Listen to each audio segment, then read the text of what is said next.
मातृत्व ही निसर्गाने स्त्रीला बहाल केलेली देणगी आहे. प्रत्येक स्त्रीला मातृत्व हे हवंच असतं. अशा बऱ्याचशा गोष्टी आपण ऐकतो, वाचतो आणि त्या वाचण्यापुरत्या किंवा ऐकण्यापुरत्या छानही वाटतात. पण जेव्हा खरंच एखाद्या स्त्रीची प्रेग्नन्सी कन्फर्म होते, ती गरोदर आहे हे होतं आणि ती त्यातून पहिलट करीण असेल, तर तिला काही गोष्टींची भीती, काळजी किंवा अज्ञान असतं. त्याविषयी आज आपण चर्चा करणार आहोत. तर जेव्हा स्त्री गरोदर आहे हे कन्फर्म होतं, त्यावेळेला तिला सर्वात प्रथम दोन गोष्टींची आपण विभागणी करणार आहोत. एक म्हणजे मानसिक काळजी आणि दुसरी शारीरिक काळजी.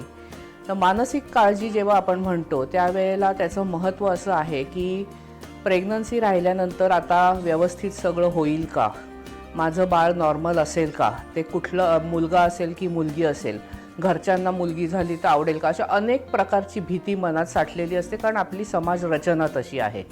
तर सगळ्यात पहिलं एक लक्षात घ्यायचं की ही एक नैसर्गिक प्रक्रिया आहे. प्रेग्नन्सी म्हणजे कुठलाही रोग नाही आहे, ही एक नैसर्गिक प्रक्रिया आहे, हे मनाला अगदी बजावून सांगायचं आहे.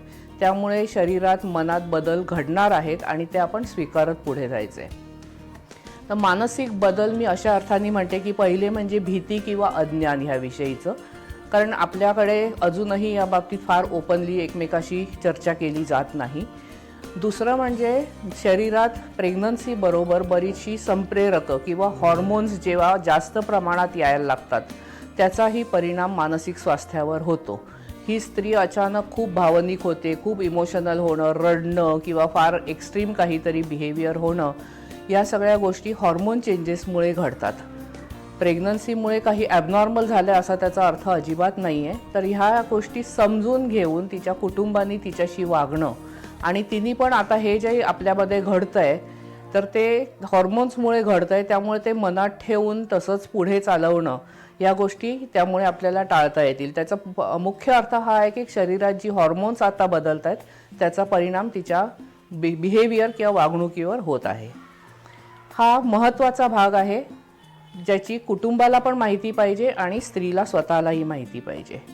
तिसरी गोष्ट म्हणजे मुलगा होईल का मुलगी होईल हे जेव्हा कुटुंबामध्ये ठरवायचं तर सगळ्यात पहिलं आपण लक्षात ठेवायचं की शास्त्रीयदृष्ट्या मुलगा किंवा मुलगी होणं हे स्त्रीवर अवलंबून नसून ते पुरुषाच्या शुक्राणूंवर पूर्णपणे अवलंबून आहे. त्यामुळे स्त्रीला त्यासाठी मानसिकरित्या दबाव आणणं हे अतिशय चुकीचं आणि अज्ञानीपणाचं लक्षण आहे.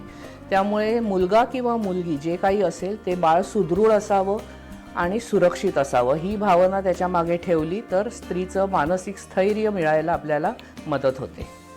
दुसरी गोष्ट म्हणजे शरीरामध्येही आता बदल घडत असतात. सर्वात पहिला बदल म्हणजे ओटीपोटामध्ये थोडा जडपणा जाणवायला लागतो, कारण आता बाळाची वाढ सुरू झालेली आहे. अगदी माहीत नसताना, प्रेग्नन्सी कन्फर्मही झाली नाही तेव्हा पण ओटीपोटामध्ये काहीतरी बदल असल्याचे स्त्रीला जाणवायला लागतात आणि ती पहिली साईन आहे की आता प्रेग्नन्सी कदाचित सुरू झालेली आहे. तर अशा वेळी बाजारात मिळणाऱ्या प्रेग्नन्सी किट वापरून प्रेग्नन्सी घरी कन्फर्म करणं आणि साधारण 3 आठवडे पाळी लांबल्यानंतर डॉक्टरकडे जाऊन परत ते कन्फर्म करणं हे महत्त्वाचं आहे. एकदा काही गोष्ट कन्फर्म झाली की आता शरीरात बदल ही ओघानेच आले. मग हे बदल काय आहेत? तर सर्वात प्रथम ब्रेस्टमध्ये फरक पडायला लागतो. ब्रेस्टची साईज किंवा स्तनांची साईज आता वाढायला लागते आणि निपलच्या भोवतीचा भाग, ज्याला एरिओला असं म्हटलं जातं, त्याचा रंग आता डार्क व्हायला लागतो. तर हा कुठलाही त्वचा रोग नाही आहे, हा निसर्ग आहे, कारण आता स्तनपानासाठी हळूहळू निसर्ग शरीर तयार करायला लागलेला आहे. त्यामुळे स्तनांची साईज वाढते, रंग बदलायला लागतो. ही दुसरी स्टेप झाली. बरेचदा निपल्स फ्लॅट असतात, तर ती ज्या वेळेला तुम्हाला नंतर ब्रेस्ट फीड करायचं आहे त्यावेळेला मग निपल बाळाला तोंडात धरता येत नाही.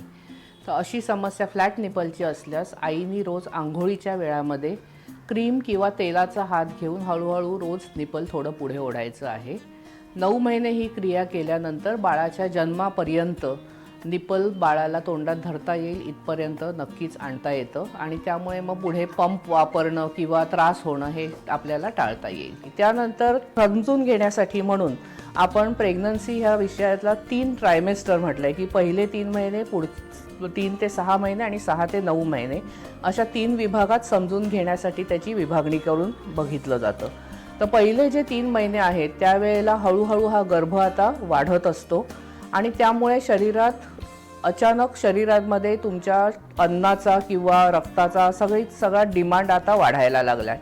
हा अंतर्गत बदल आहे, त्यामुळे आतमध्ये बरंच काही डिस्टर्ब होतं. त्यामुळे स्त्रीला ॲसिडिटी होणं, कारणाशिवाय भूक लागणं किंवा मळमळणं अशी चिन्ह दिसतात, ज्याला आपण मॉर्निंग सिकनेस म्हणतो. मॉर्निंग सिकनेस कारण जेव्हा तुम्ही विश्रांती घेऊन सकाळी उठता त्यावेळेला पोट मोकळं झालेलं असल्यामुळे तिथे ॲसिडची लेवल आता वाढलेली असते आणि शरीर आता जास्त काही मागतंय कारण बाळाची पण वाढ व्हायची आहे. तर अशा वेळी उठायच्या आधी नेहमी झोपताना स्त्रीने लक्षात ठेवायचे की आपल्याजवळ पाण्याची बाटली आणि ग्लुकोज पावडर किंवा गोड बिस्किटं, ग्लुकोजची कुठली गोड बिस्किटं जवळ ठेवायची आहेत. सकाळी उठताना एकदम धाडदिशी न उठता हळूहळू कुशीवर वळून उठायचं आहे.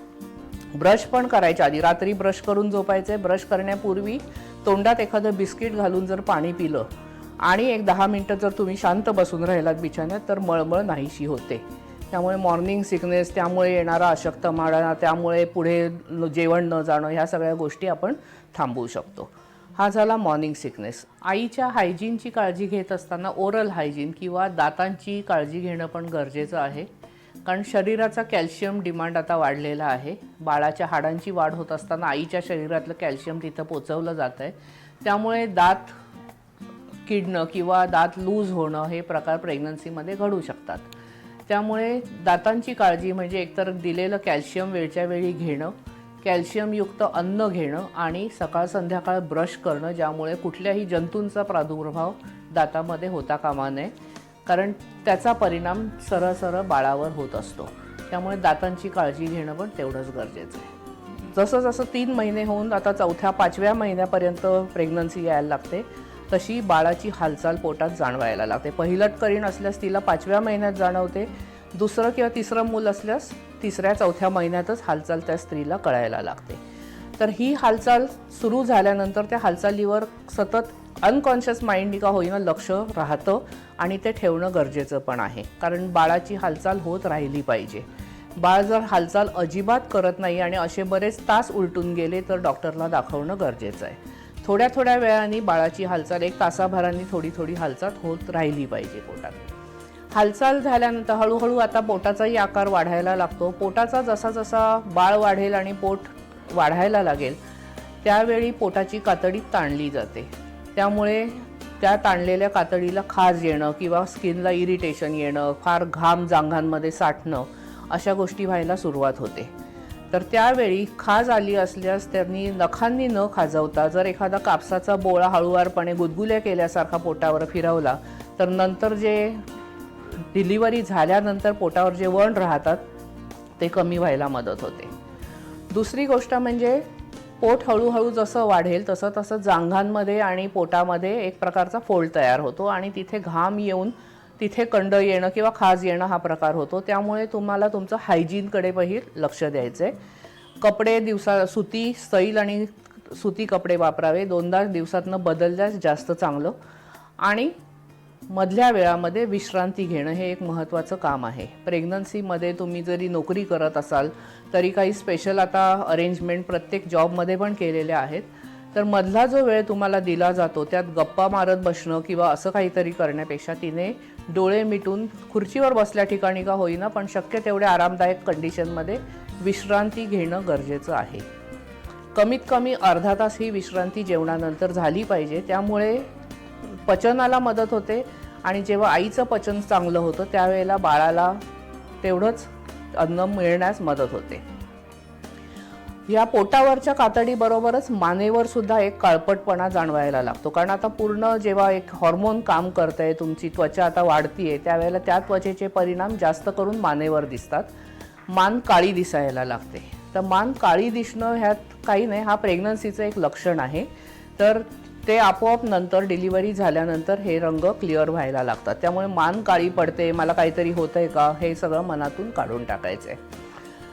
जेव्हा हळूहळू आता 6व्या महिन्यानंतर 3रं ट्रायमेस्टर ज्याला आपण म्हणतो, 3री तिमाही सुरू होते प्रेग्नन्सीची, त्यावेळेला झपाट्याने बाळाची वाढ सुरू होते आणि पोट जवळजवळ छातीला येऊन टेकतं. 9व्या महिन्यापर्यंत पोट छातीकडे येऊन टेकतं.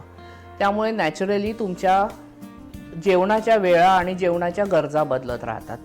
जेवण एका वेळी जास्त जेवता येत नाही, कारण पोटावर सतत बाळाचं प्रेशर आहे. त्यामुळे थोडं थोडं अन्न थोड्या थोड्या वेळाने खाणं आणि ते पौष्टिक असणं आणि पाचक असणं महत्त्वाचं आहे. तर अशा वेळी तुम्ही काय करू शकता, तर काही ड्रायफ्रूट्स जवळ ठेवू शकता, फळांचे रस पिऊ शकता मधल्या वेळात. दरवेळी मला पूर्ण वरण भात भाजी चपाती खाता येईलच अशी आता कंडिशन नाही आहे, कारण पोटावर प्रेशर आलेलं आहे. तर थोड्या थोड्या वेळाने थोडं थोडं चांगलं आणि पौष्टिक खाता आलं पाहिजे, ज्यामुळे बाळाच्या वाढीला मदत होईल. आणि ह्यात कॅल्शियम आणि आयर्न म्हणजे लोहाचं प्रमाण कसं वाढवता येईल हे या खाण्यामध्ये बघायचं आहे.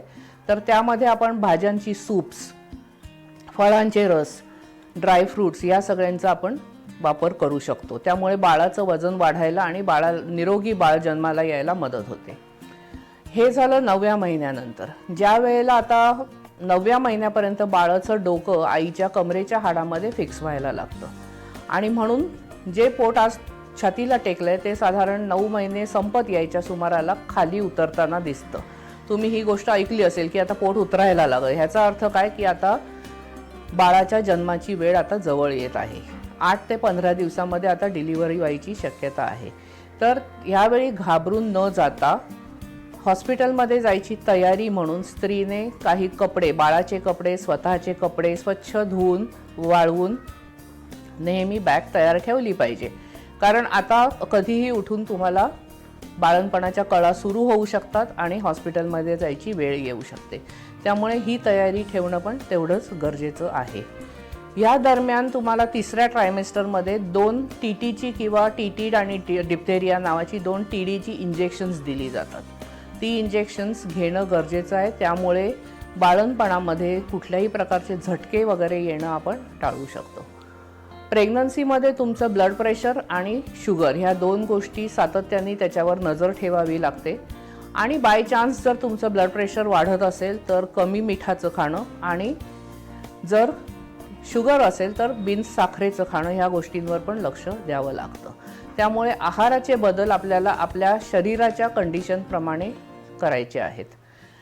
2 इंजेक्शन TTची घ्यायचीच आहेत. त्यामुळे पुढे ज्या आता सुरक्षा योजना तयार झाल्या सरकारच्या, जननी आणि शिशु सुरक्षा योजना, ह्या योजनांमध्ये पण ह्या गोष्टी सगळ्या सांगितल्या जातात. पण तरीही आपल्याकडून आपल्याला ह्याची माहिती असली पाहिजे. आणि त्यानंतर तुम्ही सुरक्षित मातृत्वासाठी तयार आहात.